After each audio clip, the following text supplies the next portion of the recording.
Bonjour à tous, c'est Edjawan. Aujourd'hui, on se retrouve pour parler du match Angers-PSG avec à la fin la victoire du PSG 3 buts à 0. Donc, ce fut un match assez facile pour le PSG, même si Angers n'a pas démérité parce qu'ils ont comme joué, voilà, ils ont comme une mérite d'avoir tenté des choses et pas juste avoir fermé. Malheureusement pour eux, bah, ça n'a pas fonctionné. Voilà, le PSG a su tenir, Navas n'a pas pris de but.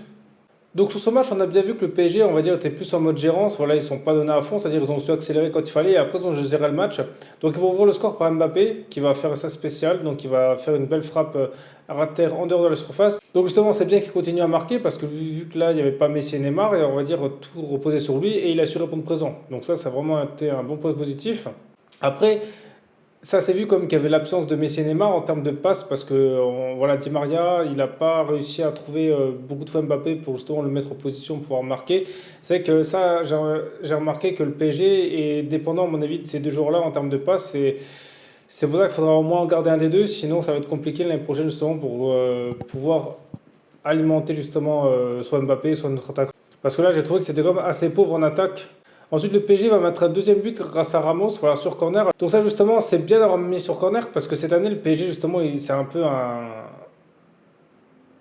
un niveau où, justement, il marquait très peu, alors que dans le passé, justement, les corners, ils étaient souvent très dangereux. Avec, justement, il y avait Thiago Silva, Marquinhos, voilà. C'est toujours des joueurs qui marquaient souvent sur corner, comme David Luiz. Et là, c'est vrai que Ramos, c'est un joueur qui marque. Et donc là, de voir qu'il marque, c'est pour moi aussi l'une des raisons qu'il a été recruté, parce que c'est un défenseur qui marque, et c'est un défenseur justement qui marque le plus de buts, et ça, je trouve, c'est fait toujours un atout en plus.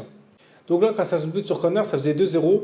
Après, il y a le deuxième mi-temps, et là, en deuxième mi-temps, le PSG a un peu plus géré, c'est-à-dire que Angers sont devenus un peu plus dangereux, et Paris attaquait un peu moins. Voilà, c'est que la deuxième mi-temps était un peu moins intéressante à regarder. Même Paris va comme mettre un troisième but grâce à Marquinhos, alors ça va être aussi un but de la tête, et justement je trouve ça bien de remontrer qu'ils sont capables de faire ça parce que il y a certains matchs, je pense qu'ils auraient pu justement faire la différence là-dessus. Et malheureusement, là, c'est quelque chose où de nos jours, le...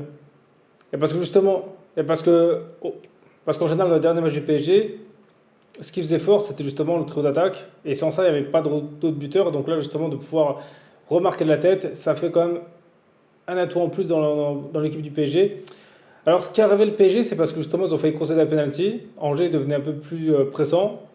Donc ça aussi, ça montre que à cause de ça, ça les a réveillés et qu'ils ont su réagir. Donc voilà, je trouve que Paris, justement, depuis leur élimination en Ligue des Champions, ils réagissent quand même, même si c'est vrai que c'est pas là qu'on les attendra de faire ça en Ligue 1. Mais il faut noter qu'avant justement l'élimination en Ligue des Champions, même en Ligue 1, ils ne le faisaient pas. Donc ça, je trouve ça vraiment quelque chose de positif qu'ils soient remis justement dans cette direction. Et sinon, après, sur le reste de la deuxième mi-temps, voilà, il n'y a pas trop grand-chose à dire. On va dire que c'était plus de la gérance. Ce que je trouve un peu dommage, c'est que Pochettino a fait rentrer des jeunes, mais il a fait rentrer trop tard. Par exemple, il a fait rentrer Simons à la 85e minute, il aurait pu le faire rentrer avant. Justement, je pense que ça, c'est un joueur que, vu qu'il n'a pas trop joué, on ne sait pas vraiment si c'est vraiment un futur grand ou pas. Et justement, je trouverais ça intéressant de lui donner plus de temps de jeu pour voir où il en est et pour voir si aussi le PSG vont décider, lui, oui ou pas, de le garder. Donc je trouve ça un peu dommage de le faire rentrer si tard.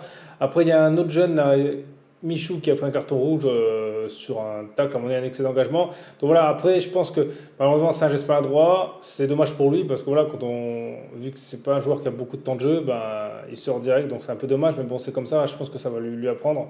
Et en général, par expérience, les entraîneurs, ils tiennent pas trop rigueur de ça. Ils leur laissent justement une deuxième chance pour voir s'ils ont compris ou pas l'erreur qu'ils ont fait.